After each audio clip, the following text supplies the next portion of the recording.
പോവാ. യാത്ര പറയാൻ നിന്നാലേ പിന്നെ കരച്ചിലായി പിഴിച്ചിലായി കുഴപ്പത്തിലാവും. ബുദ്ധിമുട്ടില്ലെങ്കിൽ ഒന്ന് ആ ബസ് സ്റ്റോപ്പ് വരെ ഡ്രോപ്പ് ചെയ്യാവും. നാളെ ഇവിടെ തൃശ്ശൂർ പൂരാ. ഡോക്ടർ പൂരം കൂടി ഉണ്ടാ ഒന്ന് കൂടണം. അഴകില്ലേ അഴക്.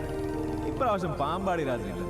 മറ്റവൻ കാണും അടിയാട്ടയ്യപ്പൻ ഇരുട്ടത്ത് കൊണ്ടുവരെ തേരിട്ട് ചുമ്മാ ചമ്മിപ്പോ. അത്ര കറുപ്പാ. അവിടെ നിന്ന് കുന്നംകുളത്ത് ചെന്ന് ഇട്ടിക്കോരപ്പാപ്പന്റെ ബുള്ളറ്റ് എടുക്കും. അവന്റെ മോളിൽ കയറി ഗോവ ഗോകർണം വഴി നേരെ കാഠ്മണ്ഡു. നമ്മുടെ കുറച്ച് ഫ്രണ്ട്സിന്റെ വീടൊക്കെ പോയി കിടക്കും. അവന്മാരെ കൂടി ഒന്ന് ഹെൽപ്പ് ചെയ്യണം. അവിടെ നിന്ന് പിന്നെ നോർത്ത് ഈസ്റ്റ് ഒരു 3 മാസം. അപ്പോ ആ കുട്ടിയെ കാണാൻ പ്ലാൻ ഇല്ല അല്ലേ? ദേ കിടക്കുന്ന ചട്ടിയും കലവും. ഒന്ന് ഉറങ്ങി എഴുന്നേക്കുമ്പോൾ ഇതെല്ലാം മറക്കുമെന്നില്ല ഞാൻ വിചാരിച്ചു. നിങ്ങൾക്കെല്ലാം കുട്ടിക്കളിയല്ലേ, അല്ലെങ്കിൽ തമാശ?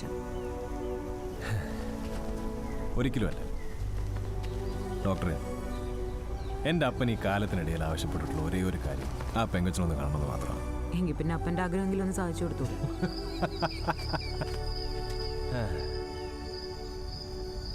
അല്ല, അങ്ങനെ വെറുതെ എങ്ങനെയാ കൊച്ചിനെ കാണുന്നത്?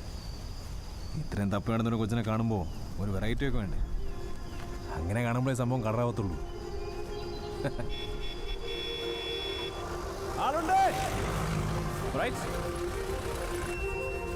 നമ്മുടെ കുഞ്ഞപ്പനെ നോക്കിയേക്കണേ. ഇനി ഈ പ്രായത്തിലുള്ള സെമിനാറിൽ പോയി ചേരുമെന്ന് എന്റെ പേടി. അതെ, ഇനി കളിയല്ലാത്തൊരു കാര്യം പറയാം. ടെസ്റ്റോട് പൂരം കണ്ടിട്ടില്ലെങ്കിൽ വരാൻ പറ. ആൾക്കൂട്ടത്തിനിടെ ഞാനുണ്ടാവും. കണ്ടുപിടിക്കാൻ പറ്റുമെങ്കിൽ കണ്ടുപിടിക്കട്ടെ.